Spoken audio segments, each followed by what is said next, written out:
dhul guud oo la boobayo mid gaar ah la boobayo oo shakhsiyaad leeyihiin ka dhasheen beesha Wacdaan Cismaan dhulkaas waa fara badan meel badan oo ku yaala waxaa ka mid ah hadda dhulkan anaga aan ka hadlayno dhulka reer Mudug Raamoole oo caan ah oo wax badan idaacadaha laga soo daayay oo dokumentiyadiisa kuwaas ay yihiin maxkamadda gobolka ay tahay muxuu ahaa ilaahay kuma samadiido dacwadihii ugu horreeyay kuwaas ay yihiin oo degmada Wadajir ee xilliga hogaamiye kooxeedkii la isku dacaweeyay oo wax badan gartiisa loo fariistay oo rag badan oo deegaanka jooga ay haystaan oo la wada og yahay oo wax badan laga dooday hase yeeshee waxba ka qabsoomin codsiga hadda ugu dambeeyay oo aan ka sameynay markaan dhulka tagnay anagoo dhisanayna qayb ka mid a dagaalna la ku siiyey alaabtiina la ka biliqeystay deegaankana laga og yahay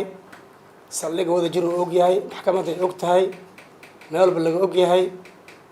72 saacadood aan u xirneen idaacadaha ay ka warqabaan sidii Shabeelle oo kale ay ka warqabto ilaahay kuma samadiido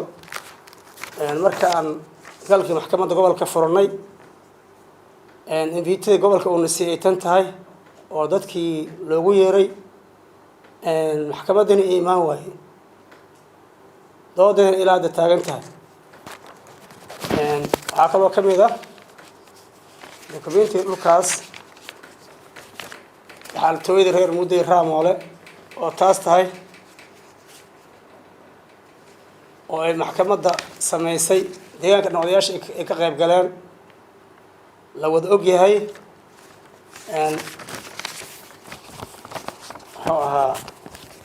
sidaas darteed waxaan codsanaynaa dadka walaalaha eelka aan nahay aan walaalaha nahay oo aan dariska nahay inay naga daayaan boobka dhulka ay naga boobayaan oo awoodna loo adeegsanayo oo ciidamada loo adeegsanayo in nala ka daayo waxaan halkan iskugu nimid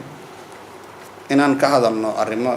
dhowr ah oo yaantan soo jiray taas oo kamid ah dhul boobka lagu hayo beesha Wacdaan Cismaan markii beesha Wacdaan Cismaan la yiraahdo dadka waxa ku soo dhacayo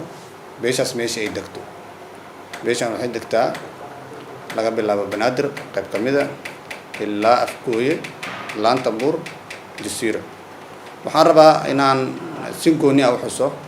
dhulka hadda si gooni ah oo ugu jiro dhul boobka dhulkaas hadda dhul boobka ka jiro waxa waaye kow Raas Dagaal oo loo yaqaano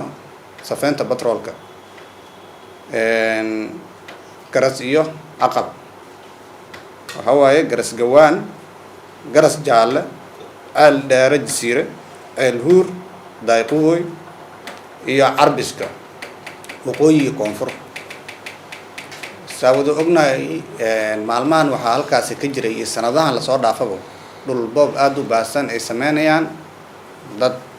qaar oo aan muxshoota ah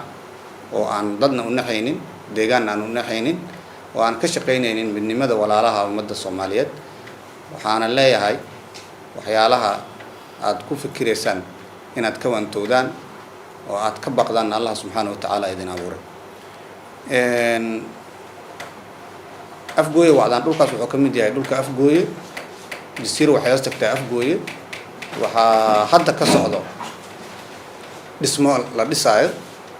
ay dad gaar ah iyo shakhsiyaad ay dhisanayaan dhul aad fara badan dhulkaas aysan xaq u lahayn ayaga